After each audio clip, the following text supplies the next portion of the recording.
Dear students, good evening. SRC knowledge hub channel में आप लोगों का स्वागत है। इंडिया जीके की क्लास में आज हम पहली क्लास पढ़ चुके हैं, उसके बाद दूसरी क्लास शुरू कर रहे हैं राज्यों का अध्ययन। जैसा मैंने आप लोगों को कल बताया था कि राज्यों के अध्ययन में हम सबसे पहले पढ़ेंगे उत्तर प्रदेश। मैंने आप लोगों को ऑफलाइन क्लासेज में बहुत बार राज्यों का अध्ययन पढ़ाया है, लेकिन अब की बार हम राज्यों के अध्ययन में कुछ एक नए प्रयोग करेंगे और आप लोगों को बहुत पसंद भी आएंगे और आप लोगों की जीके की तैयारी में बहुत ज़्यादा हेल्पफुल भी होंगे। तो शुरू करते हैं। आप लोग अपनी नोटबुक में इनको नोट डाउन करके चलना, एग्ज़ाम जो होंगे उनमें बहुत ज़्यादा आपको ये सहायता करेंगे। तो शुरू करते हैं क्लास। आज का अपना स्टेट है उत्तर प्रदेश।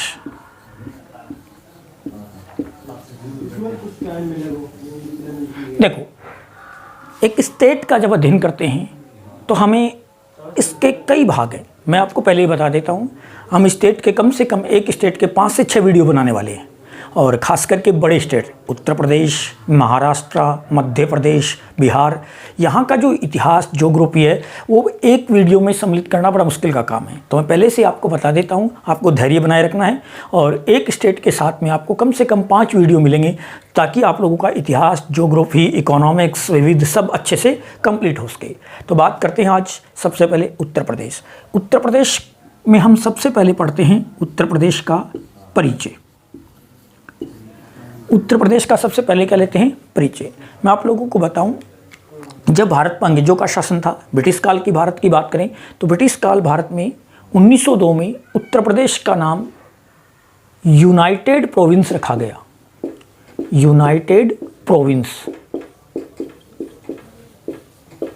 हिंदी में संयुक्त प्रांत। तो पहली बात आप लोगों को क्या ध्यान रखना है, ब्रिटिश काल में इसका नाम क्या था? यूनाइटेड प्रोविंस, संयुक्त प्रांत। 24 जनवरी 1950 इसका नाम उत्तर प्रदेश रखा गया। 24 जनवरी 1950 को इसका नाम क्या रखा गया? उत्तर प्रदेश रखा गया। और 24 जनवरी को उत्तर प्रदेश स्थापना दिवस मनाया जाता है। 24 जनवरी को क्या मनाया जाता है? उत्तर प्रदेश स्थापना दिवस मनाया जाता है। सही है, उत्तर प्रदेश स्थापना दिवस मनाया जाता है। ठीक है, अब बात करते हैं इससे आगे। बात करें उत्तर प्रदेश की तो हमें पता चलता है कि इसकी सीमा 8 राज्य, एक केंद्र शासित प्रदेश और एक देश नेपाल से लगती है। कितने राज्य? 8 राज्य, केंद्र शासित प्रदेश दिल्ली व नेपाल से लगती है। भारत में सबसे ज़्यादा राज्यों से सीमा बनाता है। भारत में सबसे ज़्यादा राज्यों से सीमा बनाता है कौन सा राज्य? उत्तर प्रदेश। उत्तर प्रदेश की सीमा लगती है 8 राज्य, एक केंद्र शासित प्रदेश और एक देश नेपाल से। दूसरी बात आपको ध्यान रखना है, यदि विश्व की बात करें तो विश्व में सर्वाधिक देशों से सीमा बनाता है चीन। विश्व में सर्वाधिक देशों से सीमा कौन बनाता है? चीन। भारत में सर्वाधिक राज्यों से सीमा लगती है उत्तर प्रदेश। उत्तर प्रदेश कितने राज्यों से सीमा बनाता है? 8 राज्य, एक केंद्र शासित प्रदेश। बात करें विश्व की, विश्व में सर्वाधिक देशों से सीमा बनाता है चीन, लेकिन विश्व में सर्वाधिक लंबी सीमा बनाता है कनाडा। दोनों प्रश्न आपको याद रखने हैं। विश्व में सर्वाधिक लंबी सीमा किसकी बनती है? कनाडा की। और विश्व में सर्वाधिक देशों से सीमा बनाता है चीन। भारत में सर्वाधिक राज्यों से सीमा बनती है उत्तर प्रदेश की। और यदि हम बात करें हरियाणा की तो हरियाणा में सर्वाधिक जिलों से सीमा बनती है जिंद जिले की। हरियाणा में सर्वाधिक जिलों से सीमा बनाता है जिंद। राजस्थान की बात करें तो राजस्थान में सर्वाधिक जिलों से सीमा बनाता है पाली। राजस्थान की बात करें तो राजस्थान में सर्वाधिक जिलों से सीमा बनाता है पाली। तो हमें इन 5-6 क्वेश्चनों के बारे में दोबारा चर्चा करते हुए ध्यान रखना है कि उत्तर प्रदेश का स्थापना दिवस 24 जनवरी, उत्तर प्रदेश का नामकरण 24 जनवरी 1950। बात करें उत्तर प्रदेश की सीमा 8 राज्य व एक केंद्र शासित प्रदेश। भारत में सर्वाधिक देशों से भारत में सर्वाधिक राज्यों से सीमा बनाता है। विश्व में सर्वाधिक देशों से सीमा चीन की लगती है। विश्व में सर्वाधिक लंबी सीमा बनाता है कनाडा। हरियाणा में सर्वाधिक जिलों से सीमा बनाता है जिंद। राजस्थान में सर्वाधिक जिलों से सीमा बनाता है पाली। तो आपको पहला क्वेश्चन समझ में आ गया होगा कि हमें पता लग जाता है कि भारत में सबसे ज़्यादा राज्यों से सीमा बनाता है उत्तर प्रदेश। आप ये भी जानते हैं भारत में सर्वाधिक जनसंख्या वाला राज्य भी उत्तर प्रदेश है। भारत की बात करें तो भारत में सर्वाधिक जनसंख्या वाला राज्य उत्तर प्रदेश है। और यदि विश्व के संदर्भ में बात करूं तो विश्व में चीन, संयुक्त राज्य अमेरिका, इंडोनेशिया, भारत की जनसंख्या के बाद सबसे ज़्यादा जनसंख्या उत्तर प्रदेश की है। मैंने आपको बताया भारत, चीन, संयुक्त राज्य अमेरिका और इंडोनेशिया के बाद जो सबसे ज़्यादा जनसंख्या बनती है वो यहाँ की है, उत्तर प्रदेश की। तो यहाँ तक आपको समझ में आ गया। आगे बढ़ बात करते हैं उत्तर प्रदेश परिचय में मुख्यमंत्री की। मुख्यमंत्री आप सभी जानते हैं उत्तर प्रदेश के मुख्यमंत्री हैं योगी आदित्यनाथ। उत्तर प्रदेश के वर्तमान मुख्यमंत्री कौन है? योगी आदित्यनाथ। लेकिन यहाँ से जो हमारे लिए महत्वपूर्ण क्वेश्चन बनता है वो ये बनता है कि जो उत्तर प्रदेश है यहाँ पर भारत में पहली बार महिला मुख्यमंत्री बनी है। भारत में पहली महिला मुख्यमंत्री बनने का गौरव भी किस राज्य को प्राप्त है? उत्तर प्रदेश। और भारत की पहली महिला मुख्यमंत्री का नाम है सुचेता कृपालानी। भारत की पहली महिला मुख्यमंत्री कौन है? सुचेता कृपालानी। कब बनी थी? 1963। भारत में पहली महिला मुख्यमंत्री हैं सुचेता कृपलानी। कब बनी थी? 1963। और किस राज्य में? उत्तर प्रदेश। HSC के लिहाज से आपको ध्यान रखना है ये जो सुचेता कृपलानी है इनका संबंध हरियाणा में अंबाला से है। हरियाणा में किस जिले से है? अंबाला से। सुचेता कृपलानी का संबंध हरियाणा में पूछा जाए तो कहाँ से बताना है? अंबाला से। सुचेता कृपलानी भारत की पहली महिला मुख्यमंत्री बनी थी। कब बनी थी? 1963। किस राज्य में? उत्तर प्रदेश में। बात करते हैं यहाँ के राज्यपाल की। तो उत्तर प्रदेश जो है यहाँ की राज्यपाल हैं आनंदीबेन पटेल। उत्तर प्रदेश की जो वर्तमान राज्यपाल है वो कौन है? आनंदीबेन पटेल। तो उत्तर प्रदेश की मुख्यमंत्री आप लोगों को पता है योगी आदित्यनाथ। ये भी ध्यान में रखना है उत्तर प्रदेश जो है यहाँ पर पहली महिला मुख्यमंत्री सुचेता कृपलानी 1963 में बनी। और सुचेता कृपलानी का संबंध हरियाणा में अंबाला से है। उत्तर प्रदेश में वर्तमान में राज्यपाल हैं आनंदीबेन पटेल। और उत्तर प्रदेश में ही भारत में पहली बार महिला राज्यपाल बनी थी जिनका नाम है सरोजिनी नायडू। सरोजिनी नायडू 1949। याद रखना भारत की पहली महिला राज्यपाल का नाम क्या है? सरोजिनी नायडू। और सरोजिनी नायडू कब बनी थी? 1949 में। तो भारत में पहली महिला राज्यपाल सरोजिनी नायडू उत्तर प्रदेश से हैं। भारत में पहली महिला मुख्यमंत्री सुचेता कृपलानी उत्तर प्रदेश में। सुचेता कृपलानी बनी थी 1963 में, सरोजिनी नायडू बनी है 1949 में। ठीक है, इससे आगे बढ़ते हैं। बात करें उत्तर प्रदेश परिचय में तो आप लोग जानते हैं उत्तर प्रदेश जो है यहाँ पर लोकसभा की 80 सीटें हैं। उत्तर प्रदेश में लोकसभा की सीटों की संख्या कितनी है? 80। भारत में सर्वाधिक लोकसभा सीटों वाला राज्य है उत्तर प्रदेश। बात करें यहाँ पर लोकसभा के बाद राज्यसभा की तो यहाँ पर राज्यसभा की 31 सीटें हैं। राज्यसभा की सीटें कितनी हैं? 31। तो भारत में लोकसभा की सीटें यहाँ पे 80 हैं, राज्यसभा की सीटें 31 हैं। विधानसभा की सीटों की संख्या है 403। विधानसभा सीटों की संख्या कितनी है? 403। और यदि संख्या की बात की जाए तो भारत में चाहे लोकसभा हो, चाहे राज्यसभा हो, चाहे विधानसभा हो, उनमें पहला स्थान जो है वो किस राज्य का है? उत्तर प्रदेश का है। तो ध्यान रखना है भारत में सर्वाधिक लोकसभा सीटें उत्तर प्रदेश में है, भारत में सर्वाधिक राज्यसभा सीटें उत्तर प्रदेश में है, भारत में विधानसभा सीटों की संख्या भी सर्वाधिक कहाँ है? उत्तर प्रदेश। संख्या याद रखनी है, लोकसभा सीटों की संख्या है 80, राज्यसभा सीटों की संख्या है 31, विधानसभा सीटों की संख्या है यहाँ पर 403 है। तो ये सामान्य सा उत्तर प्रदेश का परिचय है। एक बार दोबारा बता देता हूँ, उत्तर प्रदेश को ब्रिटिश काल में यूनाइटेड प्रोविंस या संयुक्त प्रांत कहा जाता था। उत्तर प्रदेश को क्या कहा जाता था? यूनाइटेड प्रोविंस या संयुक्त प्रांत। 24 जनवरी 1950 को इसका नाम उत्तर प्रदेश रखा गया। उत्तर प्रदेश स्थापना दिवस 24 जनवरी होता है। भारत में यह 8 राज्य व 1 केंद्र शासित प्रदेश से सीमा बनाता है, जो कि भारत में सर्वाधिक राज्यों से सीमा बनाने वाला राज्य है। विश्व की बात करें तो विश्व में सर्वाधिक सीमा चीन की लगती है। और यदि विश्व में सर्वाधिक लंबी सीमा की बात करें कनाडा की है। हरियाणा में सर्वाधिक जिलों से सीमा की बात करें जिंद है। राजस्थान में बात की जाए सर्वाधिक जिलों से तो हमें पाली बताना है। हमें याद रखना है उत्तर प्रदेश के वर्तमान मुख्यमंत्री सभी जानते हैं योगी आदित्यनाथ हैं, लेकिन भारत में पहली महिला मुख्यमंत्री का गौरव भी उत्तर उत्तर प्रदेश को प्राप्त है, जो कि सुचेता कृपलानी है, जो कि बनी थी 1963 में। हमें यह भी याद रखना है सुचेता कृपलानी का संबंध हरियाणा में अंबाला से है। यहाँ के वर्तमान राज्यपाल आनंदीबेन पटेल हैं, लेकिन यह भी याद रखना है कि उत्तर प्रदेश ही भारत का पहला राज्य है जहाँ महिला राज्यपाल नियुक्त की गई थी, सरोजिनी नायडू 1949 में। तो बढ़ते हैं इससे आगे। ये था उत्तर प्रदेश का एक छोटा सा परिचय जो आपको याद रखना है। खास करके रेलवे के जो एग्जाम है उनमें अक्सर राज्यपाल, मुख्यमंत्री के बारे में क्वेश्चन पूछे जा रहे हैं। तो बढ़ते हैं इससे आगे। परिचय के बाद उत्तर प्रदेश का जो सबसे वेरी इंपॉर्टेंट टॉपिक है ऐतिहासिक स्थल। ऐतिहासिक स्थल स्टूडेंट्स, सबसे इंपॉर्टेंट पार्ट है ऐतिहासिक स्थल, और इसके दो पार्ट बनेंगे क्योंकि काफ़ी ज़्यादा ऐतिहासिक स्थलों पे हम चर्चा करने वाले हैं। बात करें सबसे पहला स्थल उत्तर प्रदेश को लेकर, तो पहला है अंतरजी खेड़ा। सबसे पहले जो स्थान ले रहे हैं ऐतिहासिक स्थलों में, क्या ले रहे हैं? अंतरजी खेड़ा। यह उत्तर प्रदेश के एक जिला है एटा। जिले का नाम क्या है? एटा जिले में।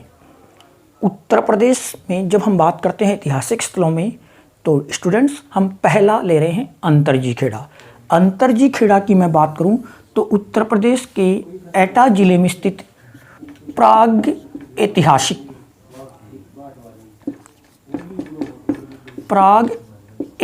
स्थल है। प्राग ऐतिहासिक स्थल। जब इतिहास आप लोग पढ़ते हो तो इतिहास को 3 भागों में बांटा जाता है: प्राग ऐतिहासिक स्थल, आद्य ऐतिहासिक स्थल और ऐतिहासिक स्थल। प्राग ऐतिहासिक स्थल इतिहास का वो काल जिसके बारे में लिखित सामग्री प्राप्त नहीं है। इतिहास का वो काल जिसकी लिखित सामग्री प्राप्त नहीं, उसे प्राग ऐतिहासिक काल कहते हैं। और यह अंतरजी खेड़ा जो है, यह एक प्राग ऐतिहासिक स्थल है जो कि उत्तर प्रदेश के एटा जिले में खोजा गया था 1961-62 में अलेक्जेंडर कनिंघम के द्वारा। अलेक्जेंडर कनिंघम के द्वारा। क्या ध्यान रखना है? अंतरजी खेड़ा उत्तर प्रदेश के किस जिले में? एटा जिले में स्थित एक प्राग ऐतिहासिक स्थल है जिसकी खोज कब हुई? 1961-62 में। किसने की? अलेक्जेंडर कनिंघम ने की।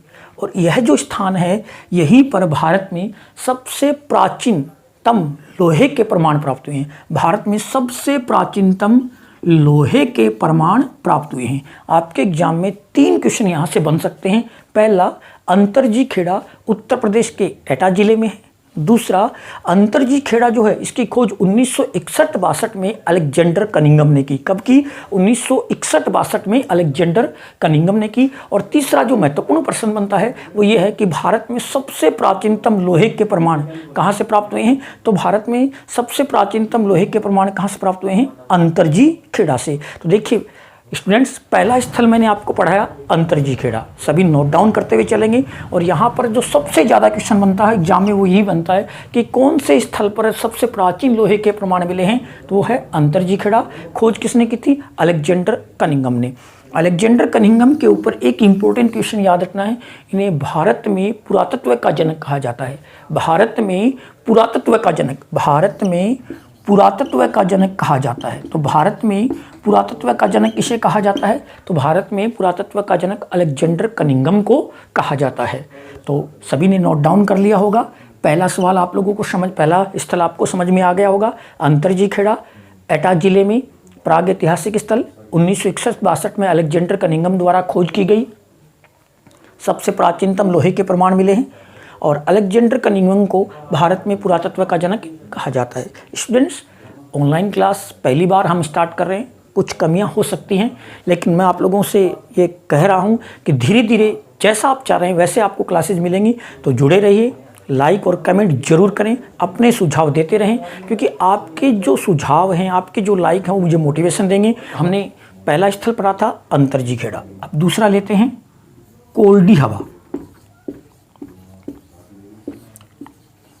कोल्डी हवा, इलाहाबाद के पास कोल्डी हवा, यह भी एक ऐतिहासिक स्थल है। और कोल्डी हवा उत्तर प्रदेश में स्थित एक स्थल है जहाँ से भारत में सबसे प्राचीनतम चावल की खेती के प्रमाण मिले हैं। क्वेश्चन आता है, भारत में सबसे प्राचीनतम चावल की खेती के प्रमाण कहाँ से मिल रहे हैं? कोल्डी हवा से। और भारत में सबसे प्राचीनतम लोहे के प्रमाण कहाँ से प्राप्त हुए हैं? तो आपको मैंने पढ़ा है अंतरजी खेड़ा। और ये दोनों ही ऐतिहासिक स्थल कहाँ पे हैं? ये दोनों ही ऐतिहासिक स्थल उत्तर प्रदेश में हैं। और दोनों पर आपके एग्जाम में क्वेश्चन कई बार पूछा गया है। अंतरजी खेड़ा से सबसे प्राचीनतम लोहे के प्रमाण, कोल्डी हवा से सबसे प्राचीनतम चावल के प्रमाण, और ये दोनों ही स्थल कौन से राज्य में हैं? उत्तर प्रदेश। तो दूसरा ऐतिहासिक स्थल कौन सा है? कोल्डी हवा। सबसे पहले हमने अंतरजी खेड़ा पढ़ा, दूसरा पढ़ लिया है कोल्डी हवा। अब तीसरा लेते हैं। तीसरा है आलमगीरपुर। तीसरा है आलमगीरपुर। आलमगीरपुर उत्तर प्रदेश में स्थित हड़प्पा सभ्यता स्थल है। हड़प्पा सभ्यता स्थल है। उत्तर प्रदेश में स्थित हड़प्पा सभ्यता स्थल है आलमगीरपुर। और आलमगीरपुर जो कि हड़प्पा सभ्यता स्थल है हिंडन नदी पर। कौन सी नदी पर? हिंडन नदी पर। याद रखना है, हिंडन नदी पर। उत्तर प्रदेश में स्थित हड़प्पा सभ्यता स्थल है, कौन सी नदी पे है? हिंडन नदी पर है। यहाँ खुदाई का कार्य किया था यज्ञदत्त शर्मा ने। यहाँ खुदाई का कार्य क्या था? यज्ञदत्त शर्मा ने। लेकिन हमें एग्जाम में जब सभ्यताओं की बात करें तो नदियों के किनारे का क्वेश्चन ज़्यादा पूछा जाता है। तो याद रखना है, आलमगीरपुर उत्तर प्रदेश में स्थित हड़प्पा सभ्यता स्थल जिसकी खुदाई हिंडन नदी के तट पर यज्ञदत्त शर्मा ने की है। और एक और यदि विस्तार की बात की जाए तो विस्तार में आप लोगों को याद रखना है कि हड़प्पा सभ्यता का सबसे पूर्वी स्थल है। हड़प्पा सभ्यता का सबसे पूर्वी स्थल का नाम क्या है? आलमगीरपुर। हड़प्पा सभ्यता का सबसे पूर्वी स्थल है आलमगीरपुर, जो कौन से राज्य में है? उत्तर प्रदेश। कौन सी नदी पे है? हिंडन नदी पे है। और इसकी खोज किसके द्वारा की गई थी? यज्ञदत्त शर्मा के द्वारा की गई थी। इस स्थलों में हमने अभी तक 3 पढ़ लिए। पहला पढ़ाया मैंने आप लोगों को अंतरजी खेड़ा, दूसरा मैंने आप लोगों को पढ़ाया है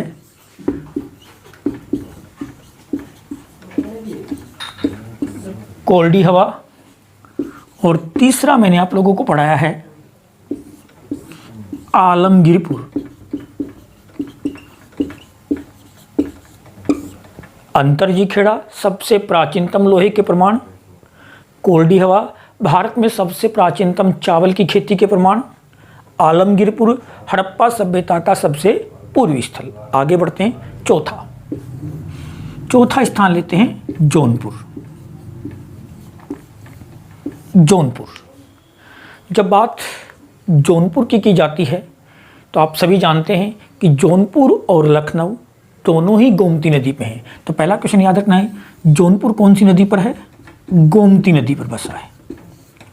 कौन सी नदी पर है? गोमती। गोमती नदी के बारे में याद रखेंगे, भारत में एकमात्र गंगा की सहायक नदी जो कि मैदानी भाग से निकलती है। एकमात्र सहायक नदी जो कि मैदानी भाग से निकलती है। बात करें जौनपुर की तो यह कौन सी नदी पे है? गोमती नदी पर है। जौनपुर जो है यह है जूना खां की याद में, जूना खां या जोना खां। जौनपुर जो है जूना खां या जोना खां की याद में फिरोज शाह तुगलक ने, फिरोज शाह तुगलक ने बसाया था। किसने बसाया था? फिरोज शाह तुगलक। भारत में कई ऐतिहासिक नगर हैं जो आप लोग पढ़ते आए हैं, हिसार है, फतेहाबाद है, वैसे ही जौनपुर है। इन सभी को बसाने वाला दिल्ली सल्तनत का सुल्तान था फिरोज शाह तुगलक। तो फिरोज शाह तुगलक ने बसाया था जौनपुर। और जौनपुर कौन सी नदी पर? गोमती नदी पर। किसकी याद में? जूना खां या जोना खां। ये जो जूना खां या जोना खां हैं ये आगे चलकर इतिहास में मोहम्मद बिन तुगलक के नाम से प्रसिद्ध हुए। आप लोगों ने पागल बादशाह, रक्त पिपासु बादशाह पढ़ा है, मोहम्मद बिन तुगलक, एमबीटी। और उसी एमबीटी का वास्तविक नाम क्या था? जूना खां। जूना खां की याद में उसके चचेरे भाई फिरोज शाह तुगलक ने जौनपुर बसाया था। जौनपुर जो है इसे पूरव का सिराज कहा जाता है। क्या कहा जाता है? पूरव का सिराज। प्रश्न आता है पूरव का सिराज किसे कहते हैं? तो पूरव का सिराज जौनपुर कहलाता है। कौन सी नदी पर है? गोमती नदी पर है। जौनपुर को किसने बसाया? फिरोज शाह तुगलक ने। जौनपुर जो है किसकी याद में बसाया गया था? जूना खां या जोना खां की याद में बसाया गया था। यदि बात जौनपुर की जाए तो यहाँ की प्रसिद्ध मस्जिद है अटाला मस्जिद। कई बार एग्जामों में पूछी गई है, ध्यान रखना है। यहाँ की एक प्रसिद्ध इमारत है अटाला मस्जिद। यहाँ पे अनेक इमारतें हैं, झांझरी मस्जिद, अटाला मस्जिद, इंडोला मस्जिद, लेकिन उनमें सबसे इंपॉर्टेंट है अटाला मस्जिद। तो अटाला मस्जिद भारत में कहाँ पे है? जौनपुर में है।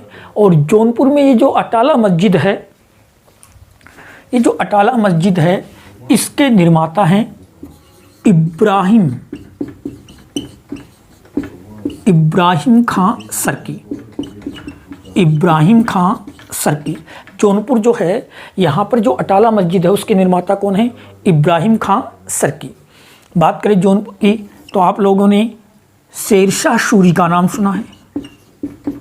ये जो शेरशाह सूरी हैं, इनकी शिक्षा भी जौनपुर में हुई थी। शेरशाह सूरी की शिक्षा भी कहाँ हुई थी? जौनपुर में। तो जौनपुर को लेकर आपके एग्जाम में 6 से 7 क्वेश्चन बन सकते हैं। पहला, जौनपुर कौन सी नदी पर? गोमती नदी पर। दूसरा क्वेश्चन, जौनपुर को बसाया फिरोज शाह तुगलक ने।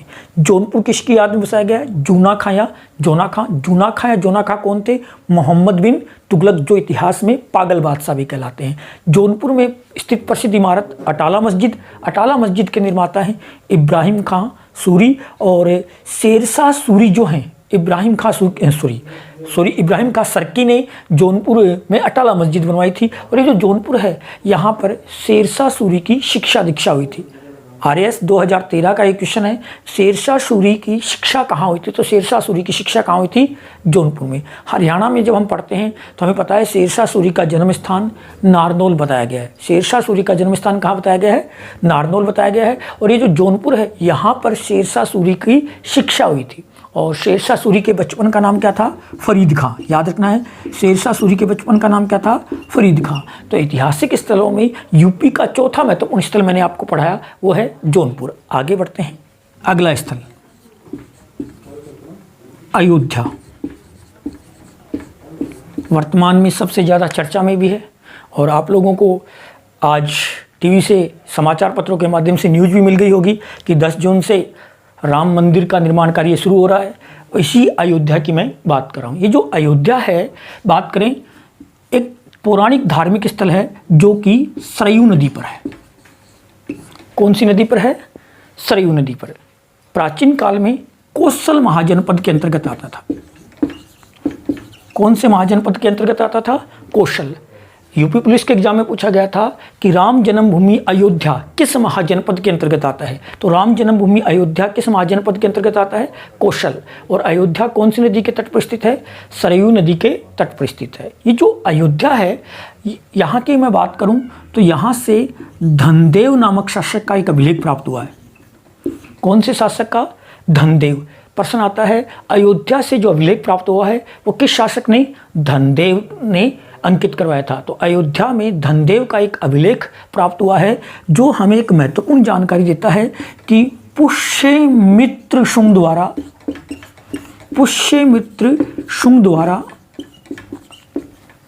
2 बार अश्वमेध यज्ञ किया गया था। क्वेश्चन एग्जाम में आता है कि पुष्यमित्र शुंग द्वारा 2 बार अश्वमेध यज्ञ किए जाने की जानकारी प्राप्त होती है। तो पुष्यमित्र शुंग द्वारा 2 बार यज्ञ किए जाने की जानकारी अयोध्या अभिलेख से प्राप्त होती है। अयोध्या अभिलेख अंकित किसने करवाया था?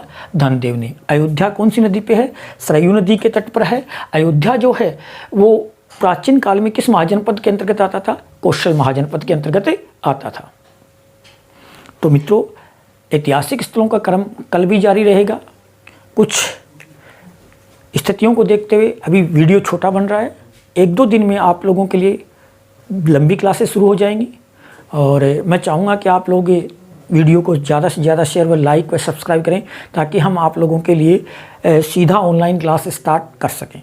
थैंक यू, धन्यवाद।